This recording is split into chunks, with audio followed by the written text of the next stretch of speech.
ഭരണഘടനയിലെ വ്യവസ്ഥ അന്നും ഇത് തന്നെയായിരുന്നു. പക്ഷേ അന്ന് കോവിഡ് എന്ന് പറഞ്ഞ ഒരു വല്ലാത്ത സമയമായിരുന്നു. കോവിഡ് 19 പ്രമാണിച്ച് രാജ്യത്തും സംസ്ഥാനത്തും ലോക്ക്ഡൗൺ ഉണ്ടായിരുന്നുകൊണ്ട് ഈ കോവിഡ് ആർക്കെങ്കിലും പകർന്ന് വല്ല അപകടവും സംഭവിച്ചാലോ എന്ന് കരുതിയിട്ടാണ് അന്ന് ഈ ഉപതെരഞ്ഞെടുപ്പുകൾ നടത്താതിരുന്നത്. ഭരണഘടനാ വിരുദ്ധമാണെങ്കിൽ പോലും നടത്തിയില്ല. ഏതായാലും ഇത്തവണ അങ്ങനെയല്ല. നമുക്ക് ഉപതെരഞ്ഞെടുപ്പ് നടത്തുന്നുണ്ട്. സ്ഥാനാർത്ഥികളൊക്കെ റെഡിയായിക്കൊണ്ടിരിക്കുകയാണ്. അവരുടെ പേരുവിവരമൊക്കെ ഉടനെ പുറത്തു വരും. UDFും LDFും തമ്മിലാണ് മത്സരം. മാത്രമല്ല PV അൻവറിൻ്റെ ശക്തി തെളിയിക്കുന്ന ഒരു ഉരകല്ല് കൂടിയാണ് ഈ തെരഞ്ഞെടുപ്പ്. ഈ രണ്ടാം പിണറായി സർക്കാരിൻ്റെ കാലത്ത് ഇതുവരെ നടന്ന എല്ലാ തെരഞ്ഞെടുപ്പുകളിലും സ്റ്റാറ്റസ് കോ മെയിൻറ്റെയിൻ ചെയ്ത് പോവുകയാണ് ഇത്. തൃക്കാക്കര ഉപതെരഞ്ഞെടുപ്പിൽ UDF സീറ്റ് നിലനിർത്തി. പുതുപ്പള്ളിയിലും അത് തന്നെ സംഭവിച്ചു. പാലക്കാട്ട് UDF സീറ്റ് നിലനിർത്തി. നമ്മുടെ ചേലക്കരയിൽ LDF അവരുടെ സിറ്റിംഗ് സീറ്റ് നിലനിർത്തി.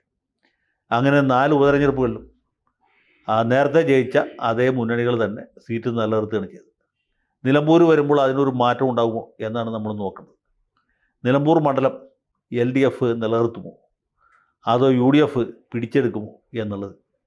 സത്യത്തിൽ ഇതുകൊണ്ട് കേരള രാഷ്ട്രീയത്തിൽ വലിയ മാറ്റമൊന്നും ഉണ്ടാകാൻ പോകുന്നില്ല. കാരണം എന്ന് വെച്ചാൽ പിണറായി സർക്കാരിൻ്റെ ഭരിക്കാനുള്ള ഭൂരിപക്ഷമുണ്ട്, അത് തുടർന്നും ഉണ്ടാകും. ഇനിയിപ്പോൾ LDF സീറ്റ് നിലനിർത്തിയാലും അവരുടേത് 99 എത്തുള്ളൂ. UDF തിരിച്ചു പിടിച്ചാലും LDF 98ഉം UDF 42ഉം എന്ന നിലയിലേ എത്തുള്ളൂ.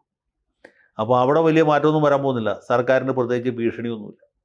പണ്ട് ഉമ്മൻചാണ്ടിയുടെ ഭരണകാലത്ത് പിറവ് ഉപതെരഞ്ഞെടുപ്പ് നടത്തിയ പോലെ, അല്ലെങ്കിൽ പിന്നീട് നെയ്യാറ്റിൻകര ഉപതെരഞ്ഞെടുപ്പ് നടത്തിയ പോലെയൊന്നും ആയിരിക്കില്ല. ഇതൊന്നും സംസ്ഥാനത്തെ ഭരണത്തെ ഒരു തരത്തിലും ബാധിക്കില്ല. പിന്നെ ഈ തെരഞ്ഞെടുപ്പിൻ്റെ പ്രാധാന്യം എന്ന് വെച്ചാൽ ഈ PV അൻവർ സർക്കാരിനെതിരെ ഒരുപാട് ആരോപണങ്ങൾ ഉന്നയിച്ചിട്ടാണ് മുന്നണി വിട്ടുപോയി.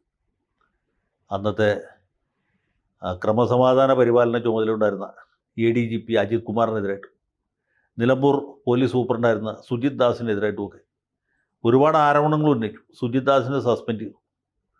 അതുപോലെ MR അജിത് കുമാറിനെ ക്രമസമാധാന പരിപാലന ചുമതലയിൽ നിന്ന് മാറ്റി നിർത്തി. ഇപ്പോൾ എന്ത് സംഭവിച്ചു? സുജിത് ദാസിൻ്റെ സസ്പെൻഷൻ പിൻവലിച്ചു. അദ്ദേഹം സർക്കാർ സർവീസിൽ തിരിച്ചു കയറി വീണ്ടും തൊപ്പി വെച്ചു. കൂടുതൽ വാർത്തകളും വിശേഷങ്ങളും നിങ്ങളിലേക്ക് എത്താൻ ABC മലയാളം സബ്സ്ക്രൈബ് ചെയ്യുക, ബെൽ ബട്ടണും അമർത്തുക.